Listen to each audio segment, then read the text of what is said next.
जो आपके इंडिया की टॉप यूनिवर्सिटी है उनमें एडमिशन का रास्ता है।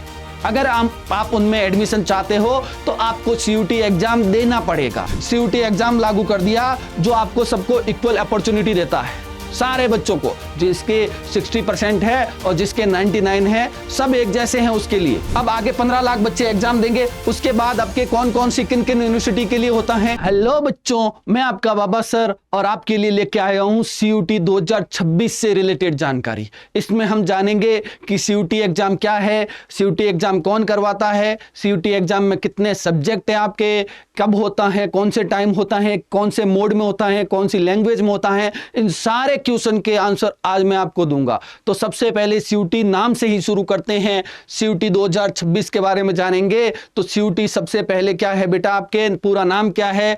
Common university entrance test. CUET का पूरा नाम आपके क्या है? Common university entrance test. ये आपके क्या है? सीयूटी आपके पूरा है क्या, कैसा एग्जाम है? तो बात करें कि आपकी सीयूटी टॉप यूनिवर्सिटी, जो आपके इंडिया की टॉप यूनिवर्सिटी है, उनमें एडमिशन का रास्ता है। अगर आप उनमें एडमिशन चाहते हो तो आपको सीयूटी एग्जाम देना पड़ेगा। बिना एग्जाम दिए आप एडमिशन नहीं ले सकते, ठीक है। उसमें भी आपके मार्क्स के आधार पर आपको एडमिशन मिलेगा कि कौन सी यूनिवर्सिटी में कितने मार्क्स चाहिए एडमिशन के लिए। तो चलो शुरुआत करते हैं आगे। फुल फॉर्म तो आपको पता चल गई। अब सीयूटी जरूरी क्यों है? क्योंकि पहले क्या होता था बेटा कि 12th में आपके किसी बच्चे के 99 बने, अब उसको 99.99 मतलब बहुत परसेंटेज के आधार पर इन यूनिवर्सिटी में एडमिशन मिल जाता था। लेकिन आपके गवर्नमेंट ने क्या किया कि आपके सीयूटी एग्जाम लगा दिया, ठीक है। क्यों? क्योंकि आपके बहुत सारे ऐसे बच्चे थे जिनके परसेंटेज नहीं बन पाते थे, ठीक है। अब 70 वाला भी चाहता है, 70% वाला भी चाहता है मुझे टॉप की यूनिवर्सिटी मिले, लेकिन अब मिल किसको रही थी? आपके जो टॉपर बच्चा है 99 वाले को भी नहीं मिल पाती थी कभी कभार, क्योंकि उससे ऊपर भी आपके कट ऑफ जाती थी। तो गवर्नमेंट ने क्या कर दिया, आपके सीयूटी एग्जाम लागू कर दिया जो आपको सबको इक्वल अपॉर्चुनिटी देता है, सारे बच्चों को, जिसके 60% है और जिसके 99 है, सब एक जैसे हैं उसके लिए, ठीक है। क्योंकि अब जो सीयूटी एग्जाम में परफॉर्मेंस करेगा उस आधार पे आपको क्या मिलेगा? रैंक मिलेगा, और रैंक मिलेगा उसी आधार पे आपको एडमिशन मिलेगा, ठीक है। चलो, ये तो हो गया सीयूटी क्यों है, क्यों जरूरी है। क्योंकि आपको अगर यूनिवर्सिटी में एडमिशन चाहिए तो सीयूटी एग्जाम देना पड़ेगा। अब आगे बात करते हैं बेटा कब और कौन कराता है सीयूटी एग्जाम। तो सीयूटी एग्जाम की शुरुआत आपके बेटा हुई थी 2000 कितने में? 22 में हुई थी। 22 में हुआ, 23 में हुआ, 24 में हुआ, 25 में हुआ। अब अगला आपके 2026 में 5वां एग्जाम है। 4 एग्जाम अभी तक हो चुके हैं, 22, 23, 24, 25, और अब जो 2026 में होगा वो 5वां एग्जाम होगा। एनटीए कंडक्ट करवाता है।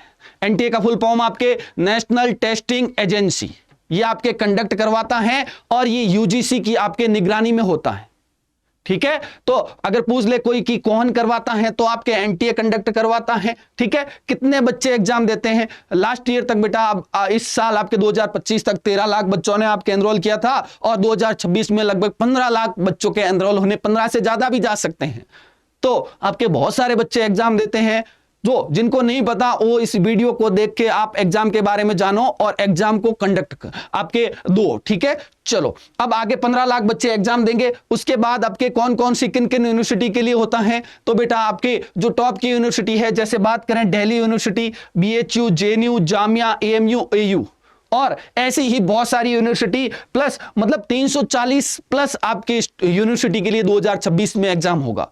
340 यूनिवर्सिटी आपके, प्लस उससे भी ज्यादा हो सकती है, ठीक है। मतलब आपके उसमें आप इन यूनिवर्सिटी में एग्जाम आप एंट्री चाहते हो, मतलब आप एडमिशन चाहते हो, तो आपको क्या देना पड़ेगा? सीयूटी का एग्जाम देना पड़ेगा, ठीक है। अब बात करते हैं, आगे बात करते हैं आपके एग्जाम पैटर्न की। तो टोटल एग्जाम में आपके 37 सब्जेक्ट है। कितने सब्जेक्ट है? 37 सब्जेक्ट है। उसमें से आपके 13 लैंग्वेज है, 23 डोमेन है, और एक आपके जीएटी का पेपर होता है, ठीक है। चलो आगे बात करते हैं कि आपके हर सब्जेक्ट के कितने क्वेश्चन आते हैं? 50 क्वेश्चन आते हैं, और 60 मिनट का आपको क्या होता है? टाइम होता है।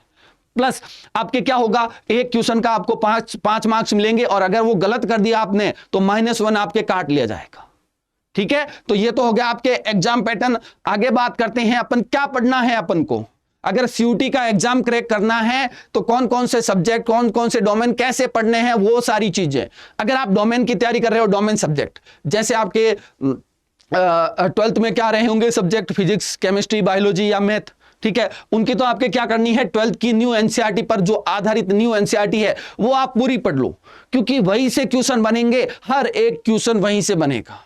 हर सब्जेक्ट की बात कर रहा हूं, उससे बेस्ट आप जो उस पे बेस्ट है वही पढ़ो, अदरवाइज कोई बुक पढ़ने की जरूरत नहीं है। आप एनसीईआरटी को, एक एनसीईआरटी ले लो और उसी को बार बार पढ़ो, और बार बार पढ़ोगे ना बेटा, आपकी चीजें अच्छी तैयार होती जाएगी, और जब अच्छी तैयार हो जाएगी तो आपके सीयूटी में अच्छे मार्क्स आएंगे, और अच्छे मार्क्स आएंगे तो आपको क्या मिलेगा, अच्छे कॉलेज में क्या मिलेगा, एडमिशन मिलेगा। वही चाहते हैं अपन लोग, वही चाहते हैं, ठीक है। और लैंग्वेज, और अगर जीएटी की बात करें तो आपके सीयूटी की वेबसाइट से आप उसका जो भी सिलेबस है वो डाउनलोड कर सकते हो, ठीक है। और मैं भी अपने टेलीग्राम ग्रुप में आपके पीडीएफ डाल दूंगा सिलेबस से रिलेटेड, ठीक है। ये तो हो गया आपको क्या क्या पढ़ना है। देखो एनसीईआरटी ही पढ़नी है, एनसीईआरटी है सब कुछ, एनसीईआरटी से बाहर कुछ नहीं जाएगा, मैं अभी भी बता रहा हूं, ठीक है। चलो आगे बात करते हैं, आगे बात करते हैं बेस्ट सब्जेक्ट कॉम्बिनेशन कौन सा हो सकता है। सर किसी बच्चे के मन में सवाल आया होगा कि बेस्ट सब्जेक्ट कॉम्बिनेशन, तो आप क्या कर सकते हो कि एक लैंग्वेज चूज कर लो, कोई भी, जो हिंदी मीडियम का बच्चा हिंदी चूज कर लो, इंग्लिश मीडियम का बच्चा आपके इंग्लिश चूज कर लो, या भी कोई भी आपकी लैंग्वेज है, जिस लैंग्वेज में आप जहां कौन से स्टेट को वहां कौन सी लैंग्वेज चलती है वो लैंग्वेज चूज कर लो। उसके अलावा आप एक जीएटी का पेपर चूज कर लो, और आप क्या कर लो, 3 डोमेन चूज कर सकते हो। ये बेस्ट कॉम्बिनेशन है, ठीक है। कई बार बच्चा क्या करता है, 4 आपके डोमेन चूज कर लेता है, ठीक है। लेकिन इससे क्या होता है बेटा, अगर आपके 3 डोमेन जो आपके 12th में थे सब्जेक्ट, जैसे फिजिक्स, केमिस्ट्री, मैथ होगा या बायो होगी, बहुत कम बच्चे होते हैं जिनके फिजिक्स, केमिस्ट्री, मैथ और बायो दोनों अच्छी होती है। उससे अच्छा तो आप या तो जीएटी अच्छा कर सकते हो, है कि नहीं। तो चलो अब सब्जेक्ट वही चुने जो आपके 12th में है, क्योंकि 12th में आपने पढ़ा है, और वो जो पढ़ा है उससे ही तो होगा बेटा, उससे ही तो होगा। 12th में आपने पढ़ा है, एक बार आप पढ़ रहे हो, ठीक है। अब जो 12th में नहीं पढ़ा वो आपने चूज कर लिया, तो कैसे होगा, नहीं होगा सिलेक्शन फिर, ठीक है। अच्छी रैंक नहीं आएगी। तो अच्छी रैंक लाने के लिए, सिलेक्शन पाने के लिए वही सब्जेक्ट चुनो जो आपने 12th में पढ़े हैं, क्योंकि एक बार वहां पढ़ लिए 12th में, अब सीयूटी के प्रिपरेशन कर रहे हो, एक बार वहां पढ़ लोगे तो अच्छे हो जाओ। अब कोई सब्जेक्ट नए सिरे से शुरुआत कर रहे हो तो फिर आपके वो नहीं हो पाएगा, ठीक है। तो ये आपके सब्जेक्ट कॉम्बिनेशन वही सब्जेक्ट चुने जो आपके कहां थे, 12th में थे। अब आपके कौन कौन बच्चे आपके एग्जाम दे सकते हैं, ठीक है, जो आपके 12th पास कर चुके हैं, या जो 12th अपीयरिंग है, मतलब जो 12th के साथ है, वो बच्चे भी आपके ये एग्जाम दे सकते हैं, ठीक है। और आपके जो सर्टिफिकेट है, जो आपके कैटेगरी के सर्टिफिकेट है, वो करंट ईयर के होने चाहिए, चाहे आपके ओबीसी के हो जाएं, या ईडब्ल्यूएस के हो जाएं, या एससी एसटी के हो जाएं, जो भी आपके कौन से कैटेगरी से रिलेटेड है, आपके कैटेगरी से रिलेटेड है, आपको क्या करना है, उनको करंट ईयर में मतलब हाथों हाथ बना लेना, ठीक है। ओके, अब सर एग्जाम मोड और मीडियम कौन सा होगा। एग्जाम मोड की बात करें तो एग्जाम मोड आपके कौन सा होगा, कंप्यूटर बेस्ड एग्जाम होगा, सीपीटी, ठीक है, कंप्यूटर बेस्ड टेस्ट होगा, ठीक है। सीपीटी का मतलब कंप्यूटर पे होगा। और अगर लैंग्वेज की, मीडियम की बात करें तो आपके 13 लैंग्वेज में एग्जाम को रखा गया है, ऑप्शन आपके पास 13 लैंग्वेज का ऑप्शन रखा गया है, ठीक है। चलो ये तो एग्जाम का मोड हो गया। अब तैयारी कैसे करें, तैयारी कैसे करनी है आपको, अगर पूछा जाए सर तैयारी कैसे करें, तो आपको क्या करना है, तैयारी में न्यू एनसीईआरटी पढ़ो, आप बार बार एनसीईआरटी पढ़ो, अगर कहीं से क्लासें ले रहे हो तो वो क्लासें लो, ठीक है। और उसके बाद क्या करना है आपको, एनसीईआरटी पढ़ने के बाद पीवाईक्यू जो पुराने आपके एग्जाम में क्वेश्चन आए हैं सीयूटी के, या आप नीट के भी कर सकते हो, ठीक है। और मॉक टेस्ट लगाओ ज्यादा से ज्यादा, जितने ज्यादा मॉक टेस्ट लगाओगे उतना आपके सब्जेक्ट इजी होता जाएगा और नंबर आपके बढ़ने के चांस हो जाएंगे, ठीक है। चलो अब आगे बात करें, ये हो गया आपके सीयूटी के बारे में।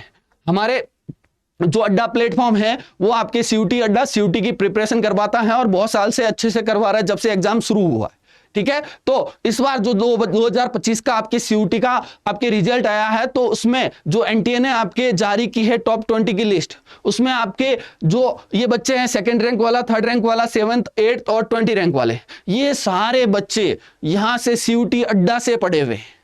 तो आप अगर क्लास ले, क्योंकि बेटा एक्सपीरियंस है टीचर को यहाँ पे, और एक्सपीरियंस टीचर ही आपको एग्जाम के लिए क्वालिफाई करवा सकता है, ठीक है, कॉलेज के लिए क्वालिफाई करवा सकता है। तो एक्सपीरियंस टीचर से पढ़ो, क्योंकि जब से एग्जाम शुरू हुआ है तभी से आपके सीयूटी अड्डा लगा हुआ है इस एग्जाम की तैयारी करवाने में।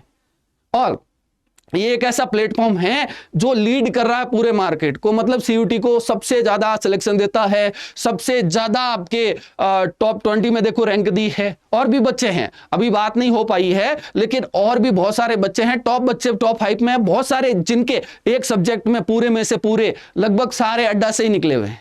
तो अगर आपको भी तैयारी करनी है तो लग जाओ बेटा तैयारी में। और ये तो था आपके सीयूटी के लिए। अब जो बच्चे आपके सीयूटी 2026 का एग्जाम देने वाले हैं उनको ऑल द बेस्ट एग्जाम के लिए 2026 के लिए। अगर आपका कोई डाउट है, अगर आपका कोई क्वेश्चन है तो मुझे कमेंट बॉक्स में जरूर बताएं। अगर कोई आप सब्जेक्ट रिलेटेड किसी से कि सर मैं ये कोर्स करना चाहता हूं इससे रिलेटेड, सर या इस यूनिवर्सिटी से रिलेटेड कोई वीडियो लेके आओ, तो आप कमेंट बॉक्स में बताओ और अपने दोस्तों के साथ इस वीडियो को शेयर करो। Thank you so much.